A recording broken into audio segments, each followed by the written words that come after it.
Halo semuanya, kembali lagi bersama saya Johan di Jurnal Trading ID. Jadi pada kesempatan video kali ini saya akan membahas kembali untuk update dari pergerakan GBP USD. Jadi kalau kita perhatikan untuk GBP USD sendiri saat ini sebenarnya sudah naik cukup banyak dan memang potensi untuk breakout dari trend line-nya dia.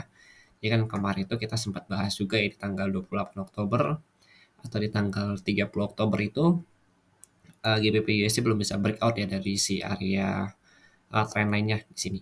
Jadi harganya itu turun lagi ke bawah. Tapi untuk saat ini kalau kita perhatikan memang secara pergerakan ya dan juga secara candle di sini itu sudah di breakout sama harga. Dan memang kalau untuk 4 jam itu ada bullish engulfing. Jadi untuk bullish engulfing itu yang ini. Nah, mungkin dia akan koreksi dulu nantinya, dia akan koreksi kurang lebih nanti ke harga 15.000 baru dia lanjut untuk naik lagi ke atas. Kemudian kalau kita perhatikan lagi untuk SNR-nya saat ini ya, memang yang harus kita perhatikan juga SNR juga. Dan secara struktur memang kita sudah bahas juga pada tanggal 3 November kemarin bahwa struktur harga itu akan rusak turunnya ketika dia bisa breakout dari harga 13.749 sampai 14.211 ya. Jadi ini area struktur harganya dia dan udah di breakout sama dia di tanggal 7 November kemarin. Lalu kalau kita lihat memang secara struktur dia sudah berganti uptrend di 4 jamnya. Ya, kecuali memang yang harus kita perhatikan di sini adalah harga dari sini. Nah, ini yang perlu kita perhatikan untuk saat ini. Kalau ini demand zone-nya kita hilangin karena memang sudah tidak terpakai lagi. Kemudian ada beberapa zone juga harus kita ganti di sini, ya terutama untuk area sideway ini ada order block. Nah, ini kita bisa ambil juga sebagai area demand baru. Demand barunya itu di harga 13.000 sampai kurang lebih 13.763. Ini untuk area demand barunya dia.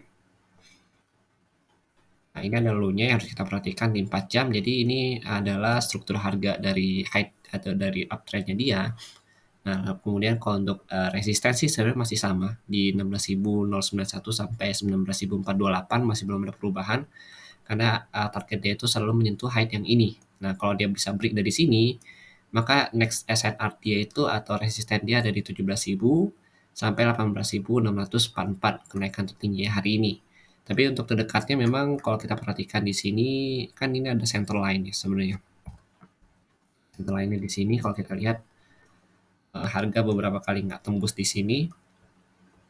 Nah, jadi ada di 17.924. Jadi ini untuk beberapa area resisten.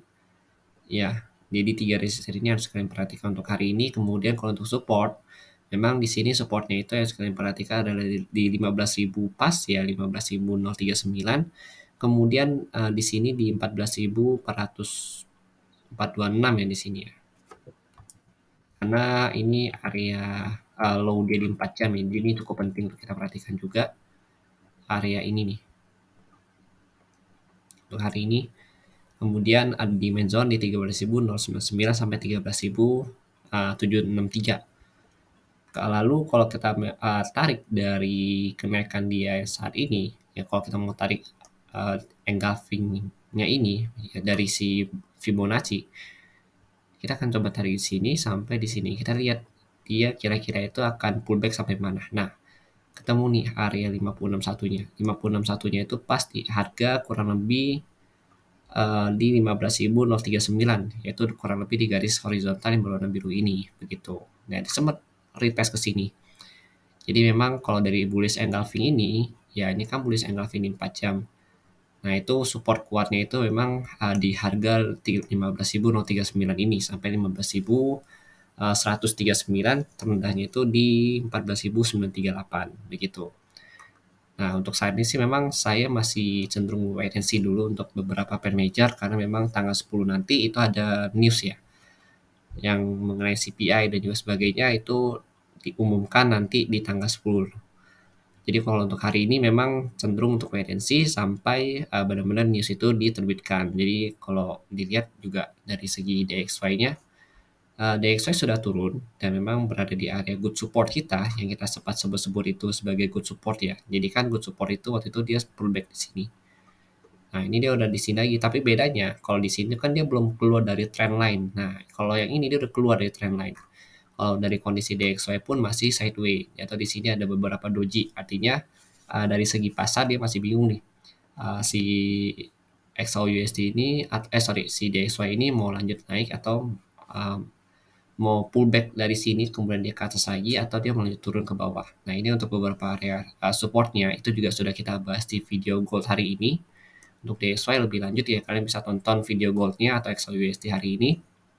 Kemudian kalau untuk DXY sendiri kalau misalkan dia bisa naik lagi ke 110.54 ya di sini. Nah, di sini itu berarti struktur turunnya rusak ya. Struktur turun rusak dan berganti menjadi uptrend kembali. Artinya si DXY ini bisa ambil height dia lagi di sini ya. Ke 113 kembali karena secara struktur dia udah berubah nantinya. Tapi kalau selama dia belum bisa break dari 110.5, maka secara struktur masih bagus untuk turun begitu. Nanti turunnya ada di sini 109, 108, 107, paling rendah itu 106. Oke, jadi mungkin sekian dulu penjelasan dari saya mengenai si GBP USD ini. Nanti kalau misalkan ada update lebih lanjut, akan saya update di channel Telegram Jurnal Trading ID. Terima kasih dan sampai jumpa pada video berikutnya.